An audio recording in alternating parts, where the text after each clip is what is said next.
तर ठाकरे गटाचे 15 आणि काँग्रेसचे 10 आमदार आमच्या संपर्कात असल्याचा दावा शेवाळेंनी केलाय। 23 जानेवारीला मोठा राजकीय भूकंप होणार असं राहुल शेवाळेंनी म्हटलंय। तर अमित शहांचा आशीर्वाद आहे तोपर्यंत तुमचा पक्ष टिकेल असं प्रत्युत्तर संजय राऊतांनी दिलं। शहांचा आशीर्वाद गेला की सगळे भटकते आत्मा होतील असं राऊत म्हणाले। उबाटाचे साधारण 15 आमदार असतील, काँग्रेसचे 10 आमदार असतील, उबाटाचे खासदार, तर हे मतदारसंघाच्या विकासाकरता आणि मतदारांना जे कमिटमेंट केलेले ते पूर्ण करण्याकरता NDA मध्ये येण्याकरता उत्सुक आहेत।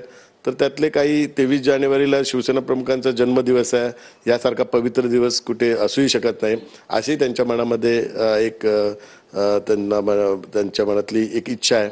तर त्यांनी त्यांची इच्छा व्यक्त केलेली आहे। आपण बघावं पुढे काय होईल ते।